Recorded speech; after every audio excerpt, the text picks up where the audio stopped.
नमस्कार और जय हिंद दोस्तों, मैं रवि शर्मा आप लोगों का स्वागत करता हूं डेली डिफेंस डायलॉग के आज के हमारे सेशन में। दोस्तों, वॉर एक ऐसा इवेंट होता है, हालांकि एक अनफॉर्चुनेट इवेंट है, पर एक ऐसा इवेंट होता है जहां पर इंसान अपनी क्षमताओं को, अपने टेक्नोलॉजिकल एडवांसमेंट को या फिर उसने जो भी अपनी बौद्धिक क्षमताओं से अचीव किया है उसका बेस्ट डेमोन्स्ट्रेट करने की कोशिश करता है। For example, first world war में इंसान ने उस समय के बेस्ट टेक्नोलॉजिकल वेपन्स का इस्तेमाल किया। फिर टेक्नोलॉजी थोड़ी सी मैच्योर हुई तो जो सेकेंड वर्ल्ड वॉर में अपने वेपन्स यूज़ किए वो फर्स्ट वर्ल्ड वॉर में एग्जिस्ट नहीं करते थे। इसके बाद कोल्ड वॉर का एरा आया, वहां पर वेपन्स बहुत हद तक चेंज थे। फिर लगातार पिछले 50 सालों में टेक्नोलॉजी बदलती रही और नए नए चीज़ें हमारे सामने आती रही और इस समय तो एक ऐसा दौर चल रहा है जहां पर टेक्नोलॉजी बहुत तेज़ी से बदल रही है। पिछले 10 साल पहले जो वेपन्स रेलेवेंट नज़र आते थे वो आज के दिन में बिल्कुल इरेलेवेंट नज़र आते हैं। फॉर एग्जांपल, टैंक्स आज के दिन में अपनी रेलेवेंसी बहुत हद तक खो चुके हैं क्योंकि बहुत सारे देश टैंकों में पिछले 10 साल पहले इन्वेस्ट कर रहे थे, पर आज के दिन में स्पेशली रशिया यूक्रेन वॉर के बाद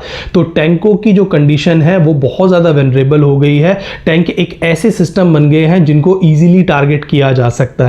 तो टैंक बहुत हद तक अपनी रेलेवेंसी खो चुके हैं। वहीं पर drones, precision strike weapons, electronic warfare systems, cyber systems, ये सब आज के दिन में आज के कटिंग एज वेपन्स की तरह जाने जाते हैं। और इन वेपन्स में एक कैटेगरी ऑफ वेपन्स जो है उसके लिए तो पूरी दुनिया में होड़ लगी हुई है और वो है stand off weapons. Stand off weapons का मतलब है कि आप अपनी कंट्री में बैठ करके एक मिसाइल से दुश्मन के टारगेट को उनके देश में यहाँ पर डिस्ट्रॉय कर सकते हैं और ये मिसाइल थ्रू किसी एयर एसेट के यहाँ पर लॉन्च की जा सकती है। तो ये बैलिस्टिक मिसाइल या फिर क्रूज मिसाइल से डिफरेंट तरह की मिसाइल होगी। तो ये मिसाइल जो है किसी एयरक्राफ्ट के थ्रू लॉन्च की जाती है तो एक स्टैंड ऑफ डिस्टेंस से आपके टारगेट को, जो कि एनिमी कंट्री के अंदर है, उसको आप डिस्ट्रॉय कर सकते हो। इस कैटेगरी को स्टैंड ऑफ वेपन्स कहते हैं। तो स्टैंड ऑफ वेपन्स की कैटेगरी में air to air missiles, BVR missiles ये आती हैं। तो इस तरह की मिसाइल्स को डेवलप करने के लिए आज के दिन में पूरी दुनिया के देश जो है बहुत ज़्यादा मैसिव इन्वेस्टमेंट कर रहे हैं और भारत और चीन तो इस पूरी रेस में बहुत जो है एक तरह से इंटेंसिफाई तरीके से कंपटीशन में है। भारत लगातार अपने इंडिजिनियस लेवल पर नए नए सिस्टम्स यहां पर बनाने की कोशिश कर रहा है। वहीं चाइना, जो कि भारत से थोड़ा सा यहां पर एडवांस है, तो चाइना भी यहां पर लगातार नई नई मिसाइल्स को यहां पर डेवलप कर रहा है। स्पेशली PL सीरीज के जो मिसाइल थी, क्योंकि आपको याद होगा ऑपरेशन सिंदूर में जिस तरह से भारत ने चाइना की PL-15 की कलई खोली थी, उसके बाद चाइना को अपनी इन सीरीज की यानी कि PL सीरीज की जो मिसाइल्स थी उसके अंदर मैसिव यहां पर चेंज करने पड़े हैं। तो दोनों ही देश बहुत हद तक इस टेक्नोलॉजी में, स्टैंड ऑफ वेपन्स टेक्नोलॉजी में बहुत ज्यादा इन्वेस्ट कर रहे हैं और लगातार यहां पर नए नए सिस्टम्स को अनवील भी कर रहे हैं। तो पिछले कुछ दिनों में भारत ने और चाइना दोनों ने 2 ऐसी मिसाइल्स को यहां पर अनवील किया है जो कि इंडो पैसिफिक रीजन में बहुत हद तक जो पावर बैलेंस है उसको चेंज करने का मादा रखती हैं। तो इस सेशन को हम 2 पार्ट्स में यहां पर बनाएंगे। पहले पार्ट में हम चाइना की मिसाइल के बारे में बात करेंगे,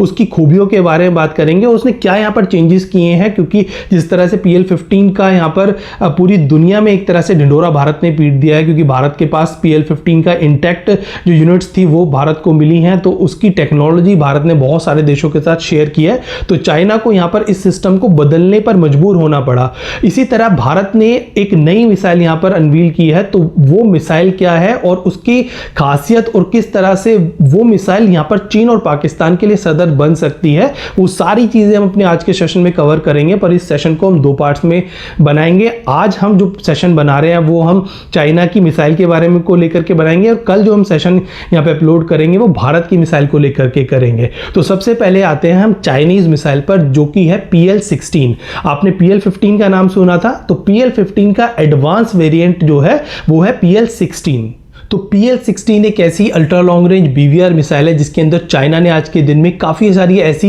टेक्नोलॉजीज़ को इंटीग्रेट किया है जो कि आज से पहले चाइना की किसी भी मिसाइल के अंदर, स्पेशली जो PL सीरीज़ की मिसाइल्स है उसके अंदर देखने को नहीं मिलती। तो जैसा कि मैंने आपको बताया था कि ऑपरेशन सिंदूर के दौरान इस मिसाइल को हमने रिकवर किया और इसकी जो टेक्नोलॉजी है उसको पूरी दुनिया के साथ शेयर भी किया है। तो इस चीज़ को यहाँ पर ओवरकम करने के लिए चाइना ने इसके अंदर मैसिव चेंजेस किए हैं। सबसे बड़ा चेंज जो यहाँ पर देखने को मिला मिला है वो प्रोपल्शन सिस्टम में है। तो चाइना ने यहाँ पर वेरिएबल थ्रस्ट प्रोपल्शन सिस्टम को इंट्रोड्यूस किया है, जो कि इस समय पूरी दुनिया में एक गेम चेंजिंग टेक्नोलॉजी है जिसको यहाँ पर चाइना ने डेवलप किया है। तो देखिए नॉर्मली मिसाइल में होता क्या है कि मिसाइल में जो भी फ्यूल है या फिर जो भी उसके अंदर पावर है उसको पूरी उसकी जो कोर्स है, यानी कि उसका जब वो लॉन्च हुई या फिर मिड कोर्स में है और टर्मिनल फेज में जब वो मिसाइल पहुंचती है तो लगातार जो यहाँ पर थ्रस्ट है वो इक्वल ही रहता है। तो चाइना ने यहाँ पर एक वेरिएबल थ्रस्ट सिस्टम बनाया है जहाँ पर अडेप्टिव थ्रस्ट जो है एलोकेशंस यहाँ पर हो सकते हैं, यानी कि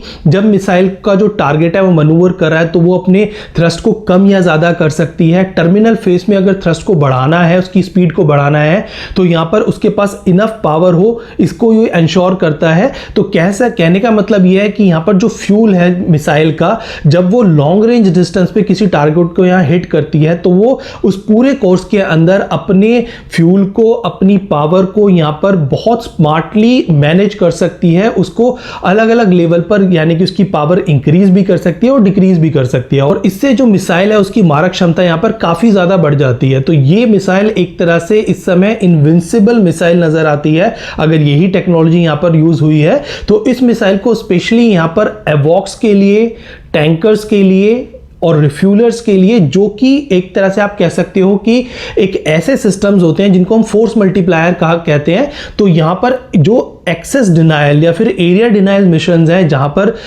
कोई भी देश ये कोशिश करता है कि उस एरोस्पेस में जहां पर वो अपने टारगेट को हिट कर रहा है उस एरिया से जितने भी वहां पर इस तरह के सिस्टम है जो कि फोर्स मल्टीप्लायर है उनको इरेडिकेट करना। तो एक्सेस डिनायल मिशन के लिए इस मिसाइल को यहां पर डेवलप किया गया है, और स्पेशली जो ताइवान का इलाका है, क्योंकि ताइवान एक ऐसा फोर्ट्रेस है जिसको चाइना यहां पर भेजना चाहता है और चाइना को पता है कि अगर ताइवान के ऊपर उसको अटैक करना है तो उसको अमेरिका और अलाइड फोर्सेस के एक इंटीग्रेटेड बैटल सिस्टम से यहां पर डील करना पड़ेगा, जहां पर नेटवर्क सेंट्रिक वॉरफेयर बहुत इंपॉर्टेंटली रोल प्ले करेगा। तो यहां पर नेटवर्क सेंट्रिक वॉरफेयर के जो इंपॉर्टेंट सेंसर नोड्स हैं, जो कि स्पेशली एवॉक्स होते हैं या फिर इलेक्ट्रॉनिक वॉरफेयर एयरक्राफ्ट, जैसे कि F-18 का ग्रॉलर जो वेरिएंट है वो इसी तरह का एयरक्राफ्ट है, या फिर जो IST मिशन पर भेजे जाने वाले जो सर्विलेंस ड्रोन्स हैं उन सभी को टारगेट करने के लिए इस मिसाइल को बनाया गया है। तो ये missile mainly anti access area denial missions के लिए इस्तेमाल की जाने वाली मिसाइल है, और ये एक ऐसा एक प्रोटेक्टेड एरिया यहां पर डेवलप कर सकती है जहां पर इस तरह के जो सेंसर नोड्स हैं उनको पूरी तरह उनकी एंट्री रुक जाए या फिर उनको डिस्ट्रॉय कर दिया जाए, जिससे कि जो फोर्सेस हैं यानी कि जो एनिमी है वो उस एरिया की इंफॉर्मेशन या फिर उस एरिया के अंदर इस तरह के सेंसर नोड्स को ना भेज पाया। और ये अगर ऐसा हो जाता है तो ये एक तरह से एनिमी के जो इंटीग्रेटेड बैटल मैनेजमेंट सिस्टम है उसको ब्रेक करने जैसा है। तो इसीलिए यहां पर ताइवान के एरिया के लिए स्पेशली इस मिसाइल को बनाया गया है, जहां पर यूएस को और जो यूएस के हेल्पफुल फोर्सेस हैं जिसमें जापान जैसी कंट्री आती है, तो उन सभी के अगेंस्ट इस मिसाइल को यहां पर डेवलप किया गया है। ये मिसाइल नॉर्मली जो फाइटर एयरक्राफ्ट है उनके लिए भी बहुत लीथल साबित हो सकती है, क्योंकि जो अडेप्टिव सिस्टम है, अडेप्टिव थ्रस्ट सिस्टम, उससे फाइटर एयरक्राफ्ट के बीच के, यानी कि अगर उसको लॉक कर लिया गया है तो जो क्लोजर रेट है उसको यहां पर धोखा देने में मदद मिलेगी, क्योंकि इस मिसाइल में जो थ्रस्ट है वो वेरी करता है। तो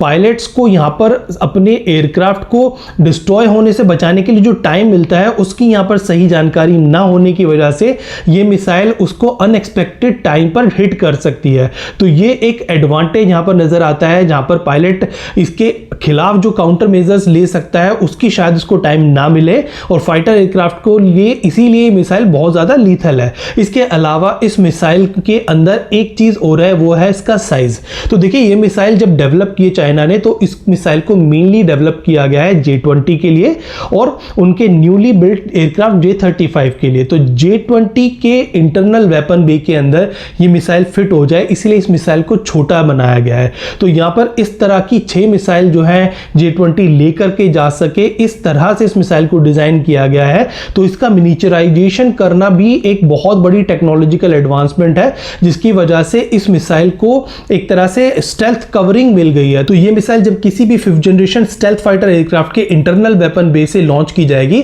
तो उस समय इस मिसाइल को रोक पाना, ट्रैक कर पाना बहुत ज्यादा मुश्किल साबित होगा। इसके अलावा इस मिसाइल के अंदर advance electronic scan array radar, जिसको ऐसा रेडार बोला जाता है, और ये रेडार आज के दिन में 5th जनरेशन एयरक्राफ्ट और 4.5 जनरेशन एयरक्राफ्ट के अंदर यूज होता है, जो कि इस मिसाइल को उसके टारगेट को आइडेंटिफाई करने में, उस तक पहुंचने में बहुत ज्यादा हेल्पफुल साबित होता है। तो जितने भी काउंटर मेजर्स होते हैं, जैसे कि डिसेप्टिव काउंटर मेजर्स हो गए, या फिर इलेक्ट्रॉनिक जैमिंग हो गई, और या फिर जो लो ऑब्जर्वेबल एयरक्राफ्ट है, स्पेशली जो 4.5 प्लस या फिर जो 5th जनरेशन एयरक्राफ्ट है जिनका फिर भी आरसीएस थोड़ा बहुत ज्यादा है, उन सभी एयरक्राफ्ट को ट्रैक करने में ये मिसाइल कैपेबल है। इसके अलावा यहाँ पर ड्यूल मोड डेटा लिंक है, यानी कि ये 2 वे डेटा लिंक है, जहां पर इस मिसाइल के मिड कोर्स के अंदर लगातार करेक्शन करने के लिए इस मिसाइल को गाइडेंस मिलता रहता है, जिसकी वजह से अगर कोई एयरक्राफ्ट यहां पर मैनूवर कर रहा है या फिर अपनी पोजीशन चेंज कर रहा है तो ये मिसाइल उसको आइडेंटिफाई कर सकती है। स्पेशली जो एवॉक्स हैं या फिर जो अदर एयरक्राफ्ट हैं, जो अदर सेंसर नोड्स हैं, वो लगातार इस मिसाइल को इसके टारगेट की तरफ मूव करने के लिए इंपॉर्टेंट इंफॉर्मेशन दे सकते हैं। तो इस वजह से इस मिसाइल की जो सर्वाइवेबिलिटी है, किसी भी जो हैविली कंटेस्टेड इलेक्ट्रोमैग्नेटिक बैटलफील्ड है, वहां पर इसकी सर्वाइवेबिलिटी काफी ज्यादा बढ़ जाती है इन दोनों चीजों की वजह से, जहां पर इसका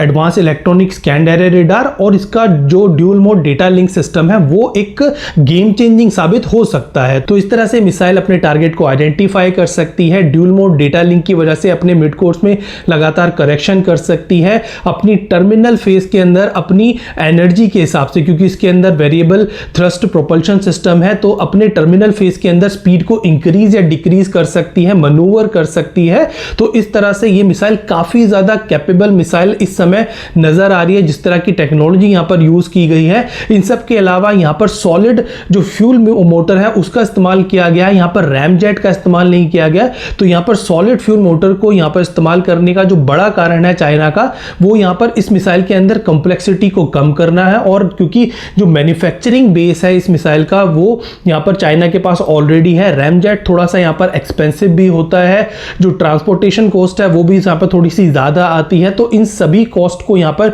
रिड्यूस करने के लिए और इस मिसाइल को इंडस्ट्रियल स्केल पर यहां पर लार्ज अमाउंट में बनाने के लिए यहां पर सॉलिड जो फ्यूल है उसका इस्तेमाल किया गया। तो सॉलिड फ्यूल प्रोपल्शन सिस्टम यहां पर एक ऐसी चीज है जो कि इस मिसाइल को ज्यादा इकोनॉमिकल स्केलेबल भी बनाता है। तो इस तरह से यहां पर चाइना ने इस मिसाइल के अंदर उन टेक्नोलॉजीज का बहुत स्मार्टली जो है उनको इंटीग्रेट किया है, जो कि उसकी टारगेट तक पहुंचने में यहां पर मदद करती हैं, जो कि उसकी सर्वाइवेबिलिटी यहां पर इंक्रीज करती हैं, उसकी जो किल रेशियो है उसको इंप्रूव करती हैं। वहीं साथ ही साथ यहां पर इकोनॉमी का भी ध्यान रखा गया है, ताकि इस मिसाइल को बहुत ज्यादा एक्सपेंसिव ना बनाया जाए और उसको अगर वक्त पड़े तो लार्ज अमाउंट में यहां पर डेवलप भी किया जा सके। तो इस तरह से हम ये कह सकते हैं कि ये मिसाइल आने वाले दिनों में जो इंडो पैसिफिक रीजन है उसके अंदर एक गेम चेंजिंग साबित होगी। जो अमेरिका की AIM-260 है या फिर रशिया की R-37M मिसाइल है, उसके कंपेरेबल की ये मिसाइल है। लगभग जो 4 मैक की इसकी स्पीड है,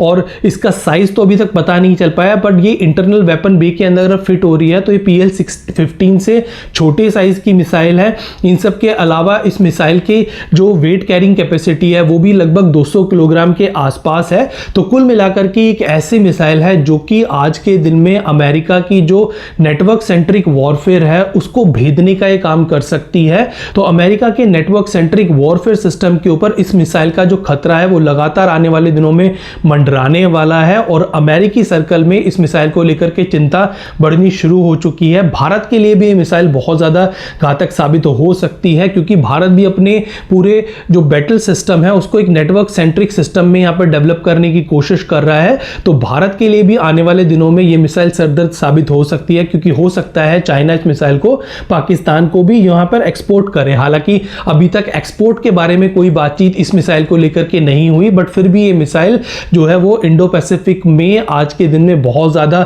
हलचल मचाए हुए है। इसके कंपैरिजन में भारत ने भी एक मिसाइल यहाँ पर डेवलप की है, जिसके बारे में हम आपको अगले सेशन में बताएंगे। आज के सेशन को हम यहीं विराम देने जा रहे हैं, जल्द आपके सामने फिर हाजिर होंगे इसी तरह का एक इंटरेस्टिंग टॉपिक लेकर के। तब तक आप देखते रहिए डेली डिफेंस डायलॉग। हमारे चैनल को लाइक कीजिए, सब्सक्राइब कीजिए, बेल आइकन दबाना बिल्कुल ना भूलिएगा, और अपने कमेंट भेजना भी ना भूलिएगा। तब तक के लिए जय हिंद।